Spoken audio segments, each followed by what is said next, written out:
What's going on, YouTube? It's the Bushy Beard, and I'm back, and I'm bushier than ever. And right now, as most of y'all know, I am on my way to becoming a lawyer once I pass this bar, which should be in next week. Actually, I take the bar. But I heard about this fake FaZe K stuff going on, and I'm actually kind of interested in the legal perspective of it. I don't know if he's going to cover FaZe K's liability as it is to Save the Kids coin, or if it's just FaZe K versus CoffeeZilla. CoffeeZilla, which is FaZe K sent CoffeeZilla a cease and desist letter saying to delete any videos he made about FaZe K, or well, I say FaZe K, but he's not in FaZe anymore. K and the Save the Kids coin, and CoffeeZilla said no, I'm not going to. So I'm interested in this to see kind of the legal aspect, and I figured it's something I can watch and we could talk about. I don't know if you guys are really interested in the legal jargon or anything like that, but it's something for me, and I want to react to it, and hopefully you guys enjoy it as well. But yeah, let's go ahead and get into it. I kind of hope he covers the K liability part, because I want to. For those who don't understand, FaZe K was in a gaming e-gaming club called FaZe, and a couple of the members of FaZe promoted this cryptocurrency called Save the Kids, that for every however much they made, they were going to send some off to a kid's charity. It ended up being a big scheme, a big not scheme, but a big scam, where the maker of the coin got away with a whole lot of money. K supposedly didn't come away with a whole lot of money, although he was paid a lot of money, allegedly paid a lot of money for the for promoting it, and so he got kicked out, and a couple other members of FaZe got suspended, and so there's a big thing going on with it. And so I kind of just wonder the legal implications, because cryptocurrency is not really regulated by the FTC, but I'm kind of wondering if maybe fraud or something along those lines they could be charged under. So let's get to it. What's going on, y'all? Attorney Tom here. Emergency video. I actually was not planning on making a video tonight because it is very late and I have a huge mediation in the morning. Good luck, Tom. But one of my favorite YouTubers, CoffeeZilla, was threatened with a lawsuit over his recent Save the Kids scandal. So you know what? Who needs sleep? I apologize in advance if this video is a little rough. I'm just going to give my analysis on the situation. Now, it's important. All right, so far I like him. I think he's a pretty cool guy. I'm digging the channel, but I'm excited. I wonder what kind of law he practices. I don't know if he says that anywhere, but I'd be kind of interested in knowing that, but still. Important to note, if my king CoffeeZilla, who I've never talked to, by the way, I've messaged him before a few months ago like a total simp because I'm kind of a fanboy. This isn't legal advice. Sorry, man. Just, you know, this is overall information, not legal advice, not your lawyer. But if you want to talk, shoot me a message. Let's jump into it. If anybody needs context, I'm going to link CoffeeZilla's videos down below. You can go watch them. I'm not going to do. They're a pretty good length video. If you want to watch them, all you have to look up is CoffeeZilla FaZe K. There's also the Ordinary Gamer also did a couple very long videos on it, so you can check that out as well. Do a recap because I don't have time. Here's the deal. A gentleman previously known as FaZe K is threatening to sue CoffeeZilla. CoffeeZilla, I only know this. So I think he's suing him for defamation, saying that he was a scam artist and stuff like that. In order to prove defamation for a public figure, you have to prove actual malice. And so they allege something about actual malice in the complaint. And I don't know whether or not CoffeeZilla would fall under the journalist protections. That would be an interesting thing to see, whether or not YouTube journalists are considered journalists in the law, but I think that would be an interesting thing to find out. Just because I'm a fan of his on YouTube, is a Texas citizen, so likely jurisdiction will have to be in Texas, which is great because I am a Texas attorney. FaZe K's lawyers are threatening to sue CoffeeZilla for defamation. FaZe K is a public... What did he say? Additionally, I was told it is defamation to state is available for everyone to see on the blockchain. Oh, okay. Threatening to sue CoffeeZilla for defamation. FaZe K is a public figure. He has tens of millions of social media followers. And in order to prevail on a defamation suit when you are a public figure, you likely need to show an elevated level of causation, of actual malice. I'm sorry if that's not the actual correct terminology. I think it is. It's actual malice. I'm not 100% sure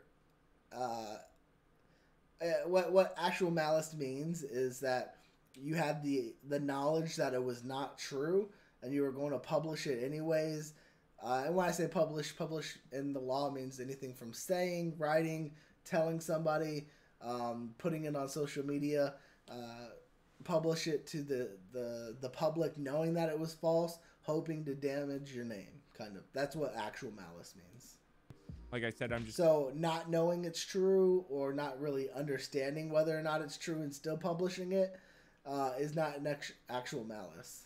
Going through this very quick. Additionally, this is not legal advice. Disclaimer. FaZe K will likely need to show specific damages, meaning the damages were caused by CoffeeZilla. And this is almost nearly impossible to prove when you have tens of thousands of people tweeting or reporting on every single thing you do, especially when... Well, I think what he's alleging as special damages is that FaZe Clan kicked him out of FaZe, which means that he's not going to have a whole lot of sponsorships and stuff that was available to him through FaZe Clan. When there's something allegedly very noteworthy, like allegedly running a crypto pump and dump, but likely it would be very hard to prove that CoffeeZilla was the cause, in fact, of FaZe K's specific damages. CoffeeZilla even addresses this kind of to a point in his latest video when he says FaZe Clan let FaZe K go, or I guess I should just say K now, let K go, and CoffeeZilla didn't have anything to do with that.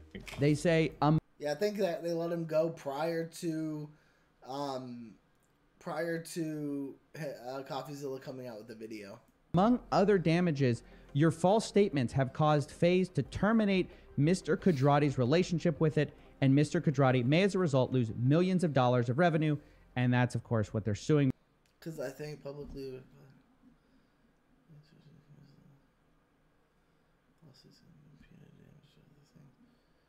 Okay, I thought this was where it said the malice. See, here's the thing. Their lawsuit is saying I caused this. I'm the guy responsible for getting K removed from FaZe Clan because FaZe Clan had no involvement with our members' activity on the cryptocurrency space.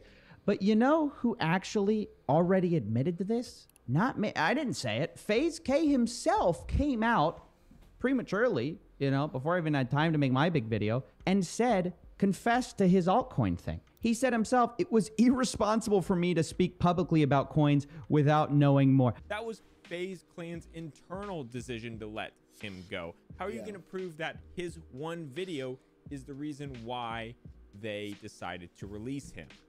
Yeah, I mean, that would be the biggest thing is that, and when you have lots of money like K does, and the ability to hire lawyers and bully, you can do this kind of thing to somebody who's smaller because, well, you can. And so if something like this goes to court, CoffeeZilla or the K's lawyers will drag it out as long as possible. And then when CoffeeZilla can't pay any more attorney fees, that's what they're hoping for, is the ability to drag it out long enough that CoffeeZilla just folds. Yeah, that's the bad part about big Goliaths going against Davids. In my opinion, this is a slap lawsuit. What is a slap lawsuit? That's a great question. For that, let's consult Google. This is the very first page when you Google Texas slap law. SLAP stands for a strategic lawsuit against public participation. The name describes a lawsuit filed to stop a person or group from speaking out or exercising their First Amendment rights. The person or business suing you is a true slap suit, often claims that you have damaged their reputation or wrongfully interfered with the right plaintiff claims to have. But really, they just wanted to intimidate you into silence. I mean, that sounds exactly what's happening, right? Kind of just what I explained is what's going on. And so, yeah, it sounds like a slap lawsuit then, which are legal. And so you should be able to get out pretty quickly if you can show it. It's no secret that lawsuits can be very expensive, and oftentimes defending a lawsuit can cost It's almost like I listened to this video before, y'all. I promise I haven't. or hundreds of thousands of dollars, if not more. But if you plan to take a case all the way to trial, it is not unreasonable for you to have to spend $200,000, $300,000, $400,000. And if you think about it, that makes sense, because my private jet is not going to pay for itself.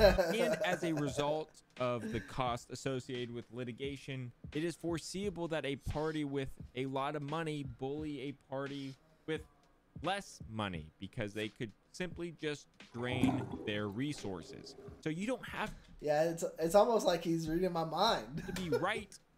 You just have to be rich. But only if there was a law to help combat that. Yeah, Oh, wait. anti-slap laws. There is. Let me introduce you to anti-slap laws. In Texas, the law that protects people from slap lawsuits is called the Texas Citizens Participation Act.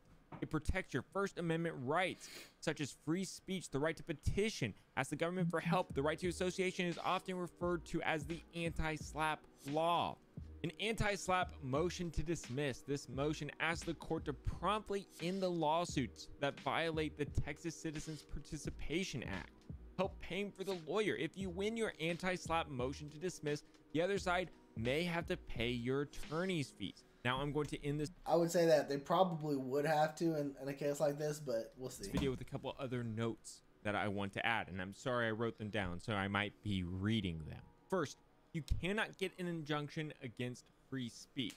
You can get money damages if the statements are defamatory, but you cannot get an injunction. So hypothetically, let's say CoffeeZilla is being defamatory and he is defaming FaZe K. FaZe K's lawyers cannot get an injunction to prevent CoffeeZilla from continuing to. An injunction is a court order telling somebody to stop what they're doing. And so what he's saying is a court can't tell you to stop saying what you're saying. They can just continue to litigate it and continue to get money damages, but there's nothing that says that you cannot say what you're saying because we have free speech. Post. You cannot get an injunction. And free speech doesn't mean unconsequential speech or inconsequential speech. On free speech. Only money damages. Second, in order to recover damages for defamation, you need to prove that the statements were false. An exaggeration or hyperbole do not count. You need to prove that the statements were false. And I think the way he will prove the statements technically were false is it's not illegal to I don't know if it's illegal to pump and dump yet, but I know it's not illegal to sell off cryptocurrency. And so the facts, I think, show that FaZe K actually made no money from the coin itself. So that would maybe prove that he wasn't in on a scheme to get rich or a scam to get rich. But that doesn't mean he's not guilty of fraud or anything else. Whereas if they want to call it fraud, where you tweet to your subscribers and tell them to buy this because you believe in it wholeheartedly, and then you immediately dump all of your coins, whether or not to get rich or just to not lose money on that, so the money you gain from being paid to advertise is worth what it's worth. You know, I don't know exactly how that would work out, but it would be an interesting thing, because if they can, I don't think CoffeeZilla actually said anything that was defamatory. He was just stating facts or alleging things, but saying allegedly So who knows? Truth is an absolute defense to defamation. Third, because FaZe K is a public figure, likely, in order to prevail in defamation lawsuit, they would have to prove that CoffeeZilla knew that the statements were false, and still decided to publish them anyway. That is that heightened. And I think that's where they would lose, because the fact is, all of the research that CoffeeZilla did shows that he was diligent and he did his due diligence, and that what he was saying he believed was to be true. And so that, I think, would be the hardest thing for K to plead. Level. Fourth, as I mentioned at the beginning of this video, they would need to prove specific damages, meaning they would have to show that CoffeeZilla's video caused X to happen, meaning they would have to say, because of CoffeeZilla's video, I was fired from FaZe, not for any other reason, but solely because of this video. And I don't think it's necessarily that I was fired from FaZe, but it could be I lost X advertisements because of the video. All FaZe said was that they were letting him go. If somebody saw CoffeeZilla's video and found out everything he did, maybe Sprite doesn't want to sponsor him, or maybe the sponsors that he had don't want to sponsor him anymore because of it, you know? So it's not necessarily that he was kicked from FaZe, but he lost economic opportunity as a result. Nearly impossible. And finally, the penalty for filing a lawsuit that violates anti-SLAPP is mandatory attorney's fees, costs, expenses, and sanctions. So if I was CoffeeZilla's lawyer, which I'm not, if CoffeeZilla did get sued, the very first thing I would do is file an anti-SLAPP motion. But there is some light at the end of the tunnel, or at least that's how I see it, as a licensed Texas lawyer who has won millions of dollars in court. Toot toot. I mean, that wasn't necessary. I mean, come on. So, here's my opinion. All right, y'all, that's it for today's video. Short, sweet, to the point. I am tired. I need to go to bed. I have a big mediation tomorrow. Wish me luck. Hit that like button. Consider subscribing to the channel. I think we just passed 365,000 subscribers. All right, y'all. Bye. Actually, I think I'm gonna subscribe to this guy. He seems pretty cool. And I'm subscribed to Viva Fry as well. I enjoy videos of attorneys and listening to things like that. So, anyways, y'all, if you like this video, go ahead and hit that thumbs up. If you didn't, you can hit the thumbs down. Not gonna hurt me. You can hit the thumbs up because it's not gonna hurt you. If you're new or you haven't yet, please do hit that subscribe button. It really does help out my channel. I'm on my way to 37,000. Which is, again, mind-blowing to me. He's way past me, but you know what? I'm happy with 37,000, or well, 36,132 or something like that of y'all watching my videos. So I appreciate each and every one of y'all. And as always, until next time, YouTube, smile like you mean it from the Bushy Beard. Sorry, guys.